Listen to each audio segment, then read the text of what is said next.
Beneath the rising sun, a shadow stirs across mountains, deserts, and valleys.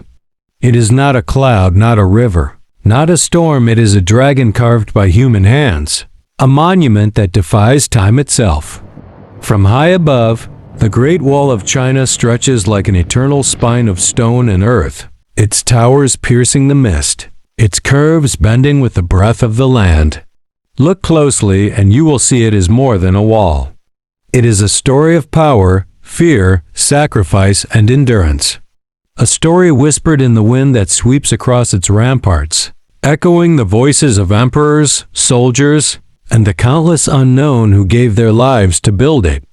This was never a single wall but a living, shifting boundary, an empire's heartbeat carved into rock and soil.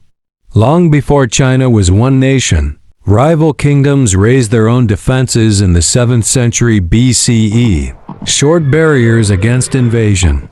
But when Qin Shi Huang, the first emperor, united the land in 221 BCE, he demanded those fragments be bound together into something greater, something eternal. From above, the genius becomes clear. The wall clings to ridgelines like a predator, drops off into sheer cliffs that serve as natural moats, and rises in towers that stand as the empire's watchful eyes. Smoke by day, fire by night, messages could race across hundreds of kilometers in mere hours. Every dynasty added its mark. In deserts, the wall was not stone but compacted earth, layered and beaten hard by laborers' hands. In forests, it was wood and soil. In mountains, stone towers crowned the ridges, bristling with battlements. The Han pushed it farther west to guard the Silk Road, where merchants and monks passed with silks, spices, and ideas. And in the Ming Dynasty, the wall became something monumental. Massive stone fortresses, crenellated parapets, and watchtowers that rise like giants, still standing centuries later. But even this dragon was vulnerable. Mongol horsemen surged past its defenses, finding gaps, bribing gates, or overwhelming garrisons. No matter how high the stones, the wall could not stop ambition or cunning. Yet it was more than defense, it was control. It was taxation, inspection, the filtering of who and what could cross. From above, you see the truth. The wall was a sieve, not a seal. Life thrived in its shadow. Soldiers garrisoned in lonely towers, farmers carrying grain to feed them, blacksmiths repairing weapons, children playing beneath ramparts. Messages flashed between towers, meals cooked in small hearths, and families buried their dead within sight of the wall they had served. Legends blossomed, like that of Meng Jiangnu, whose tears for her lost husband were said to have shattered the stones themselves. Myth, perhaps, but myths are truths in disguise, revealing the human cost hidden in every brick. Tens of thousands were forced into this labor. Many never returned. Bones, bowls, fragments of cloth, they surface still beneath collapsed ramparts, reminding us that this wall is not only stone, but sacrifice fossilized into the landscape. From above, other secrets come into view.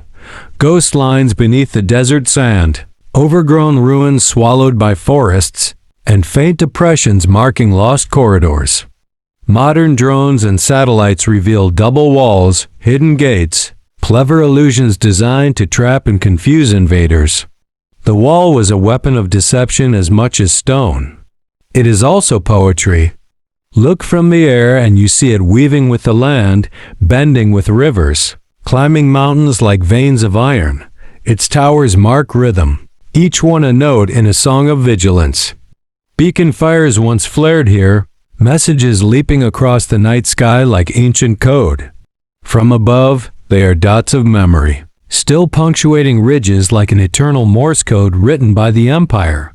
Yet time has waged its own war. Storms batter parapets, vines reclaim stones, deserts bury earthen walls. Some stretches glow with restoration near Beijing, polished for visitors. Others collapse into ruin, skeletal remains of their former strength. The difference is striking from above. tourist paths alive with color, while remote sections dissolve quietly back into the earth. Still, the wall endures. It is both scar and spine, both boundary and bridge. For centuries it divided, yet through its gates flowed silk, tea, ideas, and belief. It carried war, but also culture. It barred, but also connected. That paradox is its greatest secret. It was never only a wall, but a living artery of empire. Even now it holds mysteries. In hidden caves lie carvings and forgotten graves.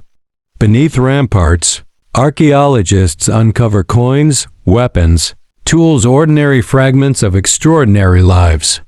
Each tells of endurance, survival, and the quiet humanity behind the grandeur. The wall is not faceless stone.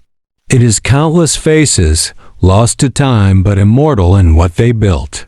And so, from high above, the Great Wall reveals itself not as one structure but as an epic carved across landscapes. It is a dragon whose scales are stone, whose breath is history, whose shadow has stretched across millennia. You can walk upon it, touch its stones, feel its weight, but only from above can you see its full majesty, winding endlessly like the heartbeat of a civilization. The Great Wall of China is not just a monument.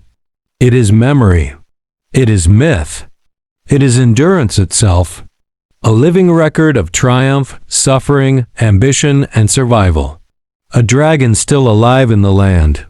If this journey has moved you, if the wall's secrets have spoken to you, then join us in keeping its story alive.